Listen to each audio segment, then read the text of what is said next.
23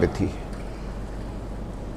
اللہ کے رسول صلی اللہ علیہ وسلم جب ان کی طرف سے تجارت کر کے آئے تو بہت جو ساتھ پہ گئے تھے انہوں نے اللہ کے رسول کی بڑی تعریف کی حضرت خدیجہ سے، راستے میں کیا کیا ہوا، کیسی برکتیں ہوئیں، کتنے شریف انسان ہیں، کتنے اخلاق اچھے ہیں، یہ ساری باتیں کی۔ تو حضرت عائشہ صدیقہ حضرت خدیجہ رضی اللہ تعالیٰ عنہا نے شادی کا پیغام بھیجا، اور نبی کریم صلی اللہ علیہ وسلم کی عمر 25 سال تھی اور شادی ہو گئی۔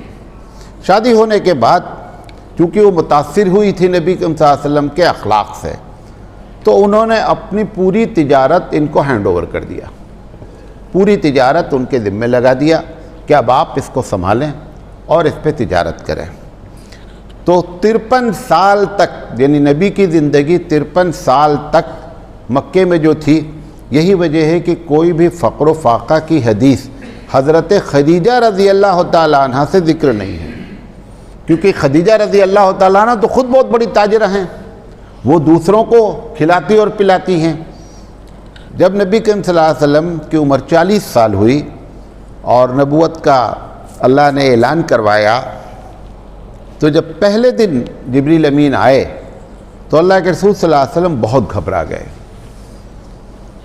اور آپ غار حرا سے اتر کر کے گھر آئے اور حضرت خدیجہ سے رضی اللہ تعالیٰ عنہ سے کہا کہ مجھے سمجھ میں نہیں آ رہا ہے، میں بہت زیادہ خوفزدہ ہو گیا ہوں اور مجھے کپکپی آ رہی ہے۔ زملونی کا لفظ ہے کہ مجھے کمبل اڑاؤ، مجھے بہت کپکپی لگ رہی ہے اور مجھے اپنی جان کا خطرہ ہے۔ جب یہ جملہ کہا جان کا خطرہ ہے تو حضرت خدیجہ رضی اللہ تعالیٰ عنہا نے جو باتیں کہیں نا، اس سے معلوم ہوتا ہے کہ حضور صلی اللہ علیہ وسلم یہ 15 سال جو شادی کے بعد ہے وہ کس طریقے سے پیسے لوگوں پہ، غریبوں پہ خرچ کرتے تھے۔ انہوں نے کہا اپنے شوہر کو تسلی دلاتے، انہوں نے کہا آپ کو اللہ تعالیٰ کیوں ضائع کرے گا؟ آپ تو وہ شخص ہیں جو بے روزگاروں کو روزگار دلاتے ہیں، آپ تو وہ ہیں جو بیواؤں کو جو ہے کی مدد کرتے ہیں، آپ پریشان آدمیوں کے مسائل حل کرتے ہیں، تو ایسے آدمی کو اللہ تعالیٰ کیوں ضائع کرے گا؟ تو پتہ کیا چلا کہ نبی کریم صلی اللہ علیہ وسلم جب حضرت خدیجہ رضی اللہ تعالیٰ عنہ کی تجارت بھی کرتے رہے، یہ 15 سال تک بہت تجارت ہوئی ہے، تو اس درمیان میں کوئی بھی روایت ایسی ہونے کا کوئی سوال نہیں اٹھتا ہے کہ جس میں فقر و فاقہ کی کوئی بات ہو۔ تو یہ 53 سال نکل گئے، اب لے دے کر کے ساری کہانی بچی کس کی؟ 10 سال کی۔ جب تک حضرت خدیجہ، یہ بھی نوٹ کر لیں جو لوگ دوسری شادی کرتے ہیں تو وہ بہت زور شور سے کہتے ہیں کہ یہ سنت ہے، یہ بات بھی یاد رکھیں، دوسری شادی کی قرآن میں اجازت ہے۔ پہلی بیوی کے ہوتے ہوئے اللہ کے رسول نے کبھی دوسری شادی نہیں کی ہے، پہلی بیوی کے انتقال کے بعد ہی ساری شادیاں ہوئی ہیں، لیکن پہلی کے ہوتے ہوئے اللہ کے رسول نے شادی نہیں کی ہے۔ حضرت خدیجہ رضی اللہ تعالیٰ عنہ جب اس دنیا سے رخصت ہوئیں اس کے بعد آپ نے شادیاں کی ہیں۔ تو 53 سال پر ہم کوئی بات نہیں کریں گے۔ اب جب مدینہ آئے، جب مدینہ وہاں سے نکلے تو خدیجہ رضی اللہ تعالیٰ عنہ کا تو انتقال ہو چکا تھا، حضور صلی اللہ علیہ وسلم کے چچا جان کا بھی انتقال ہو چکا تھا۔ جتنی بھی دولت تھی خدیجہ کی، سب کچھ 53 سال پہنچتے پہنچتے حضور سب کچھ اللہ کے راستے میں خرچ کر چکے تھے۔ اتنا خرچ کر دیا تھا کہ جب ابو بکر صدیق رضی اللہ تعالیٰ عنہ سے کہا کہ اونٹنی تیار رکھنا، کسی وقت بھی اللہ بول سکتا ہے کہ محمد صلی اللہ علیہ وسلم مکہ چھوڑو، تو اتنی فربہ اونٹنی ہونی چاہیے، مضبوط ہونی چاہیے کہ وہ جو سفر کرے تو تیز چلے، کیونکہ حالات اچھے نہیں ہوں گے۔ یہاں سے جب نکلنا ہوگا تو معلوم نہیں رات برات کس وقت نکلنا پڑے۔ تو انہوں نے کہا کہ ٹھیک ہے، تو ابو بکر صدیق رضی اللہ تعالیٰ عنہ نے 2 اونٹنی خریدی۔ بتانا یہ چاہتا ہوں کہ آتے آتے آخر تک خدیجہ رضی اللہ تعالیٰ عنہ کی پوری دولت اللہ کے راستے میں قربان ہو چکی تھی۔ اونٹنی جو خریدی وہ کس نے خریدی؟ ابو بکر صدیق رضی اللہ تعالیٰ عنہ نے۔ بعض روایت میں معلوم ہوتا ہے کہ حضور صلی اللہ علیہ وسلم نے کہا کہ ابو بکر تم خریدو، بعد میں اس کا پیسہ ادا کر دوں گا۔ یقینی بات ہے اگر وعدہ کیا ہوگا تو پیسہ بعد میں ادا کر دیا ہوگا۔ اب جب مدینہ پہنچے تو تو اب یہ تو جیسے کوئی آدمی باہر سے آپ کے گاؤں میں آ جائے، نہ اس کے رہنے کا ٹھکانہ ہو، نہ اس کے کھانے کا ٹھکانہ ہو، تو ایک بڑا مسئلہ ہے۔ تو اللہ کے رسول صلی اللہ علیہ وسلم کے لیے 6 مہینے تک تو حضرت ابو ایوب انصاری رضی اللہ تعالیٰ عنہ نے جو ہے وہ کہا کہ آپ ہمارے مہمان ہیں، لہذا آپ صلی اللہ علیہ وسلم ان کے مہمان رہے۔ اس کے پہلے 20-22 دن تک ابھی مدینہ نہیں پہنچے تھے، اس سے پہلے قباء ایک جگہ ہے، وہاں پر آپ مہمان رہے۔ یہاں پر جب آئے تو سب سے پہلا کام یہ کیا گیا کہ مسجد نبوی کی تعمیر کی گئی۔ گھر بنانے کی چنتا نہیں ہوتی، ہم تو پہلے گھر بناتے ہیں پھر مسجد بناتے ہیں۔ اللہ کے رسول جب مدینہ پہنچے تو سب سے پہلے مسجد نبوی کی تعمیر کی بات ہوئی۔ تو وہ جو زمین تھی جس پر مسجد نبوی آج بنی ہوئی ہے، تو یہ 2 یتیم بچے تھے، ان کا نام تھا سہل اور سہیل۔ تو جب ان کو معلوم ہوا کہ اللہ کے رسول صلی اللہ علیہ وسلم یہاں مسجد بنانا چاہتے ہیں، یہ پھروارہ تھا ان کا، جہاں پہ کھجوریں لا کر کے نکالی جاتی تھیں، صاف ستھری کی جاتی تھیں۔ تو انہوں نے اپنی خوشی سے کہا کہ ہماری زمین یہ وقف ہے۔ حضور نے فرمایا نہیں، ایسے فری میں نہیں لیں گے، پیسہ ادا کریں گے۔ تو ابو بکر صدیق رضی اللہ تعالیٰ عنہ جب وہاں سے چلے تھے تو یہ سب پلاننگ تھی پہلے سے، تو ابو بکر سے کہا کہ آپ پیسہ ان کا پے کریں اور یہ فری میں نہیں لی جائے گی، ان کا پیسہ ایک روایت پہ آتا ہے کہ یہ پیسہ ابو بکر، صحیح روایت تو یہی ہے کہ پورا پیسہ ابو بکر صدیق رضی اللہ تعالیٰ عنہ نے دیا۔ کچھ میں ہے کہ اللہ کے رسول صلی اللہ علیہ وسلم نے اس پیسے میں کچھ حصہ دیا اور کچھ لیا۔ بہرحال یہ پیسے ان دونوں کے علاوہ کوئی تیسرا شخص اس میں شامل نہیں ہوا۔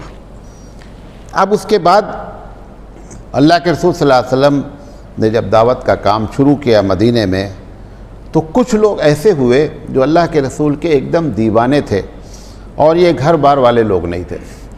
تو انہوں نے یہ طے کر لیا کہ میں ہر وقت 24 گھنٹے اللہ کے رسول کے ساتھ ہی رہیں گے۔ تو اس میں سے بہت لوگوں نے شادی ہی نہیں کی اور وہ 24 گھنٹے اللہ کے رسول کے ساتھ لگ گئے۔ یہ تعداد پہلے میں تھوڑی تھی، 5 سے 7 8 10 15 50 اور جا کر کے 73 74 بعض روایت میں 100 آدمی تک ہو گئے۔ یہ جتنے لوگ بھی تھے ان سب کا خرچہ نبی کریم صلی اللہ علیہ وسلم خود اٹھاتے تھے۔ کسی بھی آدمی کو روزانہ کتنا بڑا بھی سخی ہو، 5 مہمان بھی اگر ڈیلی آپ کے گھر آنے لگیں گے تو آپ بول جائیں گے۔ بھی ایک دن کی بات ہو تو چلو ٹھیک ہے۔ یہ شروع میں تو 100 نہیں تھے، شروع میں 2 3 4 5 تھے، لیکن جب سخت ترین حالات تھے، ٹائٹ پوزیشن تھی، کیونکہ ابھی آپ آئے ہیں مکے سے، لیکن ان سب کا خرچہ اللہ کے رسول اٹھاتے تھے۔ 2 طریقے سے خرچہ اٹھتا تھا، ہم بیلنس کی بات بھی کرنا چاہتے ہیں۔ ایسا بھی ہوتا تھا اور بارہا ایسا ہوا کہ جب جو لوگ ایمان لائے تھے ان کو معلوم ہو گیا کہ یہ بھی اللہ کے رسول صلی اللہ علیہ وسلم کے مہمان ہیں، تو جو کھانا ہوتا تھا ان کا زیادہ تر کھجور ہوتی تھی، دودھ ہوتا تھا، پنیر ہوتی تھی، بہت کم روٹی اور سالن ہوتا تھا، بھونا ہوا گوشت ہوتا تھا، یہ ساری چیزیں کھانے ہوتی تھی۔ تو وہ لوگ جب معلوم تھا کہ ان کا خرچہ ہے تو بہت سے کھانے آتے بھی تھے جو اللہ کے رسول صلی اللہ علیہ وسلم کے ساتھ بھی کھاتے تھے اور اکیلے بھی کھاتے تھے۔ بہرحال لیکن ذہنی طور پر ان سب کا خرچہ کس کے اوپر تھا؟ اللہ کے رسول صلی اللہ علیہ وسلم کے اوپر۔ اب آپ سوال یہ ہے کہ پیسہ کہاں سے آتا تھا، وہ ایک الگ بات کریں گے کہ پیسے آتے کہاں سے تھے، اتنا جو خرچہ ہوتا تھا۔ تو ایک بات یہ سمجھیے کہ یہ ایک بڑا خرچہ نبی کریم صلی اللہ علیہ وسلم کا تھا۔ جب یہ 10 سال کی زندگی جو ہے اس میں 2 سال نکال دیں اگر آپ، تو کتنے بچیں گے؟ 8 سال۔ 8 سال میں تقریباً 9 شادیاں ہوئی ہیں۔ حضرت عائشہ رضی اللہ تعالیٰ عنہ کا نکاح یہیں ہو گیا تھا، حضرت سودا کا نکاح بھی مکے میں ہو گیا تھا، لیکن اس کے بعد ساری شادیاں جو ہوئی ہیں 8 شادیاں، وہ سب کی سب کہاں ہوئی ہیں؟ 2 سال کے بعد اور 63 سے پہلے۔ تو 8 سال ٹوٹل زندگی میں 8 شادیاں ہوئی ہیں۔ ہر شادی میں ولیمہ کیا گیا ہے، ہر شادی کا ولیمہ ہے۔ میں نہیں کہہ رہا ہوں بہت ہائی فائی ولیمہ ہے، جو اس وقت کا طریقہ تھا۔ جیسے کبھی ایسا بھی ہوا ہے ولیمے میں کہ کہہ دیا گیا کہ اچھا بھائی جس کے گھر میں ہے سب لوگ لے آؤ تھوڑا تھوڑا اور بیٹھ کر اکٹھا کھا لیں گے، ولیمہ ہو گیا۔ ہم یہ سمجھتے ہیں کہ ولیمہ کا مطلب دھوم دھامی ہونا ضروری ہے، یہ ایک الگ بات ہے۔ حضور نے فرمایا کہ بھئی ولیمہ کرو، بخاری کی روایت ہے کہ کہ اولم ولو بشاتن، بھئی ولیمہ کرو چاہے ایک ہی بکری کاٹو یار، ایک ہی بکری چاہے کاٹو تو ایک بکری بھی تو مسئلہ ہے نا۔ اب 8 ولیمہ ہوا ہے، اس میں زیادہ تر ولیمہ نبی کریم صلی اللہ علیہ وسلم نے خود کیا ہے۔ 1-2 ولیمہ ایسے بھی ہوئے ہیں کہ وہ اس کو انگریزی میں ون ڈش پارٹی کہتے ہیں، کہ سب لوگ تھوڑا تھوڑا لائیں گے اور بیٹھ کر ایک ساتھ کھائیں گے، تو ایسا بھی ولیمہ ہوا ہے۔ تو سوال یہ ہے کہ ولیمہ بھی ایک خرچہ ہے جو بڑا خرچہ ہوا ہے۔ تو اللہ کے رسول صلی اللہ علیہ وسلم جیسے حضرت زینب بنت جہش کے بارے میں ہے کہ بکری ذبح کی گئی، حضرت صفیہ کے بارے میں بخاری کی روایت ہے، صفیہ کے بارے میں ہے کہ صفیہ رضی اللہ تعالیٰ عنہ سے جب شادی ہوئی تو ستو اور کھجور کا جو ہے وہ ولیمہ کیا گیا۔ ام سلمہ کے بارے میں ہے کہ جو کی روٹیاں پکائی گئیں اور گھی لگا کر کے جو ہے وہ ولیمہ کے لیے دعوت کی گئی۔ تو یہ جو مل سکے سب کا نہیں ذکر ہے، لیکن یہ بات تو پکی ہے کہ ہر بیوی ہر شادی کے بعد ولیمہ کیا گیا ہے۔ ایک بات، نبی کریم صلی اللہ علیہ وسلم جب مدینہ آئے تو قربانی کا مسئلہ تھا۔ آپ اپنے لحاظ سے سوچیں کہ گاؤں میں ہر سال جو قربانی کر رہا ہے وہ کھاتا پیتا آدمی ہے، بھئی ہر سال جو کر رہا ہے قربانی وہ کھاتا پیتا ہے۔ اللہ کے رسول صلی اللہ علیہ وسلم نے اس پورے 10 سال میں کم سے کم 9 سال ہر حال میں ایسا ہوا ہے کہ آپ نے ہر بقرعید کے موقع پر قربانی کی ہے۔ اچھا، قربانی کس کی طرف سے کی ہے؟ اپنی طرف سے تو کی ہے۔ بیویاں بڑھتی گئیں، بیویوں کی طرف سے قربانی ہوئی ہے۔ اور 1-2 مرتبہ ایسا بھی ہوا ہے کہ آپ صلی اللہ علیہ وسلم نے پوری امت کا نام لے کر کے قربانی کیا۔ یہ پوری امت کی طرف سے کیا کر رہے ہیں؟ قربانی کر رہے ہیں کہ جو لوگ بیچارے قربانی نہیں کر پا رہے ہیں ان کو بھی قربانی کا ثواب پہنچ جائے۔ تو یہ ایک بڑا خرچہ تھا جو ہر سال بقرعید کے موقع پر ہوتا تھا اور اللہ کے رسول صلی اللہ علیہ وسلم قربانی کرتے تھے۔ اسی طریقے سے آپ صلی اللہ علیہ وسلم کے 3 بیٹے پیدا ہوئے ہیں، 3 بیٹے پیدا ہوئے، اس میں ابراہیم جو ہے وہ مدینے میں ہی پیدا ہوئے ہیں۔ یہ جو ابراہیم ہے، ابراہیم کا ابراہیم کا عقیقہ کیا گیا، اور باقاعدہ اس بات کا ذکر ہے کہ کیا کہتے ہیں ان کے عقیقے میں بکرا کاٹا گیا، بکرے کی پوری تفسیر بھی ہے دمبا کی کہ اس طریقے کا دمبا ذبح کیا گیا۔ اس کے علاوہ حضرت حسن رضی اللہ تعالیٰ عنہ، حضرت حسین رضی اللہ تعالیٰ عنہ، ان دونوں کا بھی عقیقہ، اور ایک روایت میں ہے کہ محسن جو تیسرے لڑکے تھے جو بچپن میں انتقال کر گئے، حضرت فاطمہ رضی اللہ تعالیٰ عنہ کے لڑکے تھے، تو نبی کریم صلی اللہ علیہ وسلم نے نواسوں کا بھی ولیمہ کیا ہے خود کیا، اپنے پیسوں سے کیا۔ تو سوال یہ ہے کہ یہ پیسہ بھی جو ہے کہاں سے آیا ہے؟ یہ پیسہ بھی حضور صلی اللہ علیہ وسلم نے اپنی طرف سے کیا۔ اسی طریقے سے کبھی ایسا بھی ہوا، کم ہوا ہے لیکن ہوا ہے، جیسے حضرت علی رضی اللہ تعالیٰ عنہ کے بھائی جو تھے حضرت جعفر بن ابی طالب، یہ جعفر بن ابی طالب جب شہید ہو گئے، جنگ موتا کا واقعہ غالباً اس میں شہید ہوئے، تو بہت ان کے گھر والے غمگین ہو گئے یہاں مدینے میں، اور مطلب چولہا ایک دم نہیں جلا، کھانے کا مسئلہ ہوا۔ تو نبی کریم صلی اللہ علیہ وسلم ایسے موقع پر بھی مدینے میں کوئی واقعہ پیش آتا تھا۔ آج بھی ہم لوگوں کیا ہوتا ہے کہ جس کے گھر میں میت ہو جاتی ہے تو پڑوسی والے رشتہ دار اس کے گھر میں کھانا پکوا کر کے بھیجتے ہیں، جو باہر سے لوگ آئیں کہاں کھائیں گے بیچارے۔ تو یہ اللہ کے رسول صلی اللہ علیہ وسلم یہ ذمہ داری بھی کبھی کبھی اٹھاتے تھے لوگوں کی طرف سے کہ جو ہے وہ ان کے گھر میں کھانا پکوانا بھجوانا، یہ بھی ایک بڑا کام ہوتا تھا۔ نبی کریم صلی اللہ علیہ وسلم کی ایک عادت اور تھی، سفر سے جب واپس آتے تھے، ہر مرتبہ تو نہیں ہوا ہے لیکن یہ ہوا ہے، بخاری کی روایت ہے کہ اللہ کے رسول صلی اللہ علیہ وسلم جب سفر سے آتے تھے تو خوشی میں دعوت کرتے تھے، اپنے قریبی رشتہ داروں کی کرتے تھے، جو لوگ روز اٹھتے بیٹھتے تھے ان کے ساتھ اللہ کے رسول صلی اللہ علیہ وسلم لوگوں کو بلاتے تھے، اور پھر جو ہے ٹھیک ٹھاک اچھی طریقے سے لوگوں کے ساتھ دعوت کا معاملہ ہوتا تھا۔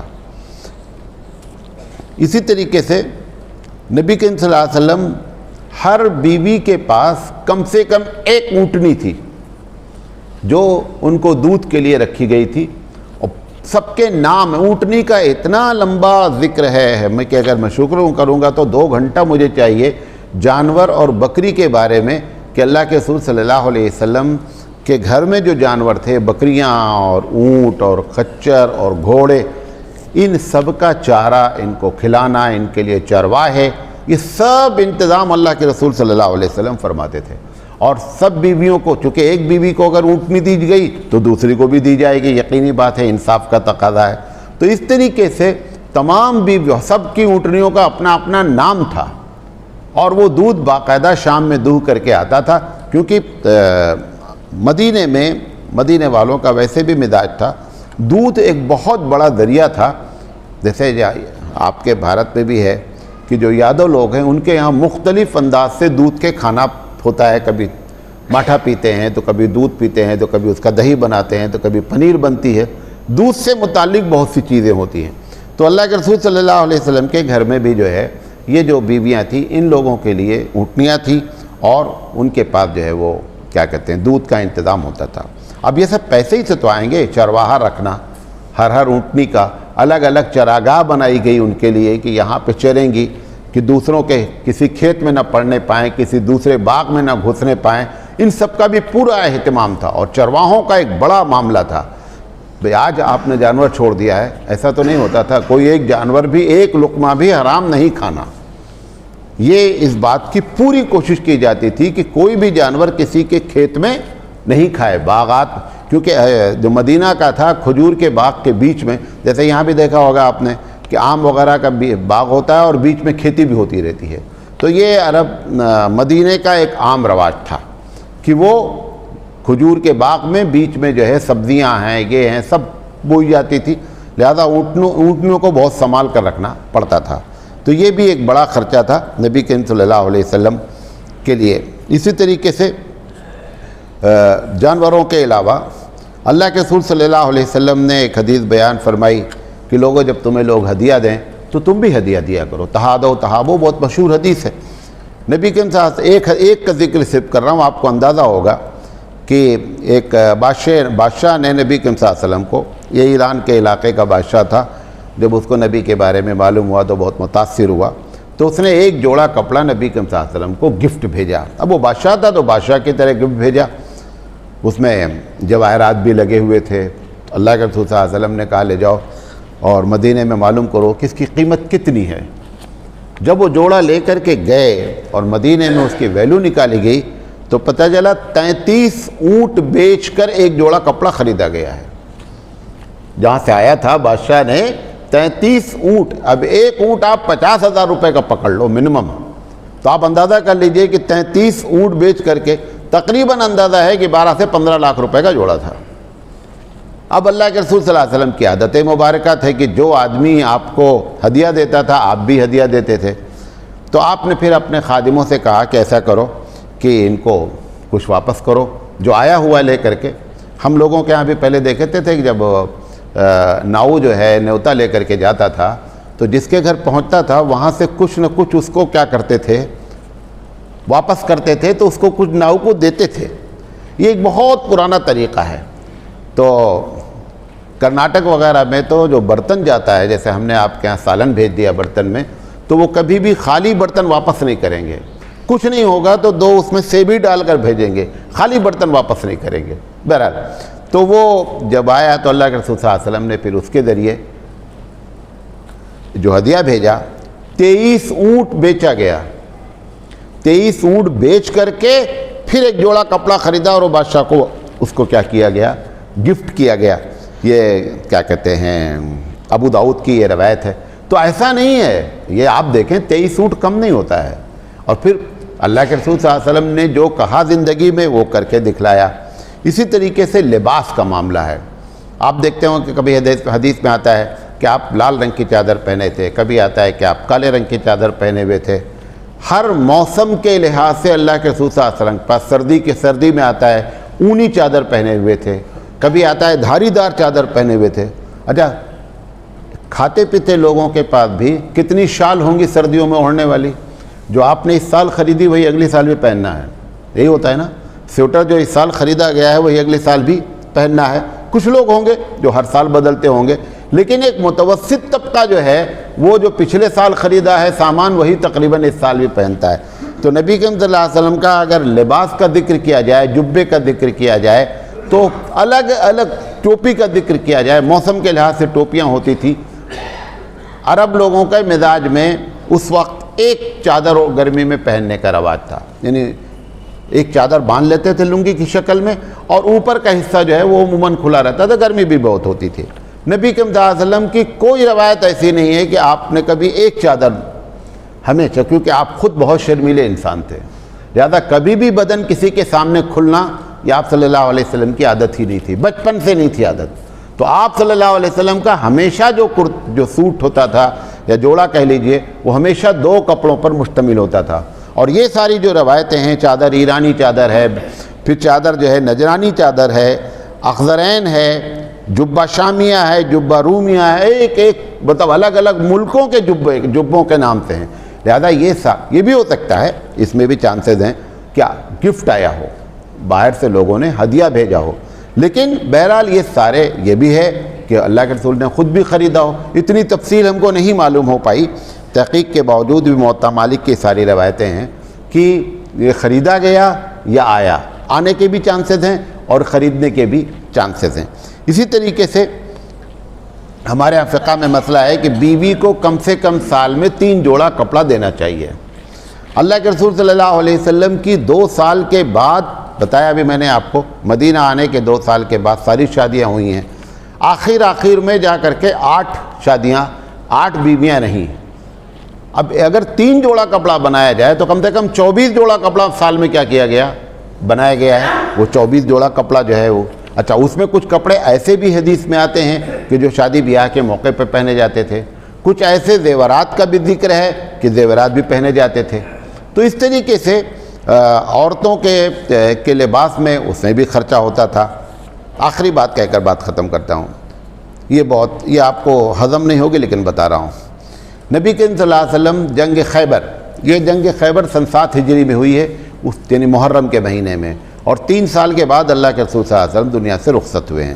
گویا میں نے شروع میں بتایا کہ 10 سال میں 7 سال کی کہانی جو کچھ ہے، یہ جب جنگ خیبر ہو گئی تو اللہ کے رسول صلی اللہ علیہ وسلم کے پاس بہت دولت آئی، اتنی دولت آئی، آپ اندازہ کریں کہ ہر بیوی کو سالانہ خرچہ، جیب خرچہ اور ان کے کھانے کا خرچہ 80 وسق کھجور دیتے تھے اور 20 وسق جو دیتے تھے۔ 80 وسق کا مطلب یہ ہے کہ 240 من ہوا، کتنا؟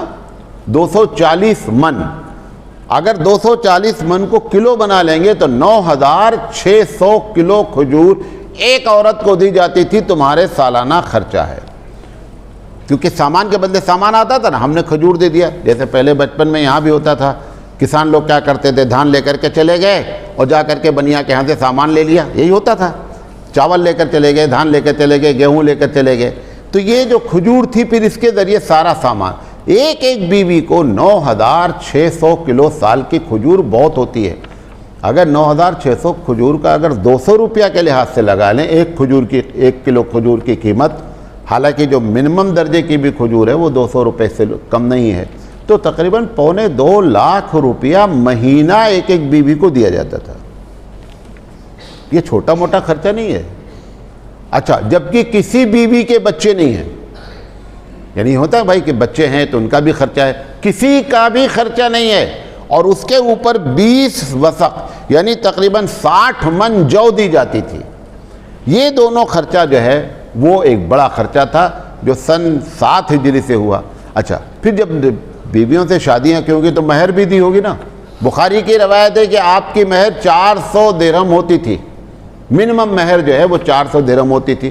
اگر چاندی کے لحاظ سے بھی نکالا جائے تو تقریباً سمجھ جاؤ 1.5 سے 2.25 کلو مہر ہوتی ہے چاندی کی۔ اور ایسی 8 اور 9 بیویوں کو کیا دیا گیا ہے؟ ابھی اس میں کتنے لوگ ایسے بیٹھے ہوں گے جو مہر ہی نہیں دیے ہوں گے، ایک بیوی کو نہیں دیے ہوں گے، 9 بیوی کو پے کیا گیا ہے مہر۔ تو سوال یہ پیسے کہاں سے آئے؟ تو مہروں کا ایک بڑا خرچہ، اور آخری سب سے آخری عمر میں جس میں یہ بات مشہور ہے کہ آپ کی ذرا ایک یہودی کے ہاں گروی رکھی تھی، اسی سے 3 مہینے پہلے کا ذکر ہے، وہ بھی ہم بتائیں گے، وہ اس کے بارے میں بھی انشاءاللہ، کہ اللہ کے رسول صلی اللہ علیہ وسلم جب حج پر گئے تو جو بیویاں جانا چاہتی تھیں اکثر و بیشتر آپ کے ساتھ گئیں، اپنا خرچہ حج کا برداشت کرنا، پھر بیویوں کا خرچہ برداشت کرنا، اور وہاں پہنچ کر کے اللہ کے رسول صلی اللہ علیہ وسلم نے 100 اونٹ قربان کیے۔ ایک اونٹ کی قیمت 50,000 روپے لگا لیجئے آپ، معلوم ہو جائے گا کہ کتنا بڑا خرچہ یہ جو ہے 3 مہینہ پہلے ہوا ہے۔ تو سوال یہ ہے، یہ پیسہ اتنا بڑا خرچہ جس کے پاس ہوا، اس کو آپ کہتے ہیں پوری زندگی فقر و فاقہ میں گزری ہے۔ یہ تو میں بہت شارٹ کر کے نکالا ہوں، ابھی میں اگر ہدیہ نکالنا شروع کر دوں کہ کہاں کہاں کتنا دیا ہے تو ایک لمبی لسٹ ہے، اور پھر کھانے کا بھی ذکر ہے۔ ہمارے تو جو صحابہ ہیں، اللہ تعالیٰ ان لوگوں کو خوب سے خوب اجر عطا فرمائے، نبی کریم صلی اللہ علیہ وسلم کی ایک بات انہوں نے کیا کیا ہے ہم تک پہنچانے کی کوشش کی ہے کہ اللہ کے رسول صلی اللہ علیہ وسلم کے گھروں میں کھانا کیسے پکتا تھا۔ اچھا، پھر مدینے میں باہر سے لوگ آتے تھے اسلام قبول کرنے، ان کے سب کے کھانے کا خرچہ کون اٹھاتا تھا؟ اللہ کے رسول صلی اللہ علیہ وسلم کے سارے مہمان ہوتے تھے، اور ان کے کھانوں کا ذکر ہے کہ کیا کیا کھانا ان کو کھلایا جاتا تھا۔ حضرت بلال رضی اللہ تعالیٰ عنہ کو سونے اور چاندی کے کچھ سکے دیے گئے تھے کہ آپ اس کو رکھیں، اور یہ مہمان باہر سے جاتے ہیں، ان کی مہمان نوازی آپ کے ذمہ ہے۔ تندور گڑوا دیا گیا تھا، گھر کی عورتیں کتنا پکائیں گی، تندور گڑوا دیا گیا تھا کہ روٹیاں وہاں پکتی تھیں۔ تو یہ رسول اکرم صلی اللہ علیہ وسلم کا موٹا خرچہ تھا جو آپ کے سامنے بیان کیے۔ انشاءاللہ زندگی رہی تو کل بات کریں گے کہ یہ پیسے آتے کہاں سے تھے۔ بڑا خرچہ ہو گیا نا، یہ تو بہت بڑا خرچہ ہو گیا۔ 2.25 لاکھ روپیہ مہینہ اگر 3 سال تک بھی دیا تو اگر نکال لیں گے تو اربوں میں جائے گا۔ وہ 9 بیویوں کو دیا جائے گا 2.25 لاکھ روپے، پھر سالانہ نکالیے، پھر 9 کو کیجئے، پھر 3 سال سے ضرب دیجئے تو اربوں روپے میں جائے گا۔ تو انشاءاللہ اس پر بات کریں گے۔ وآخر دعوانا ان الحمدللہ رب العالمین۔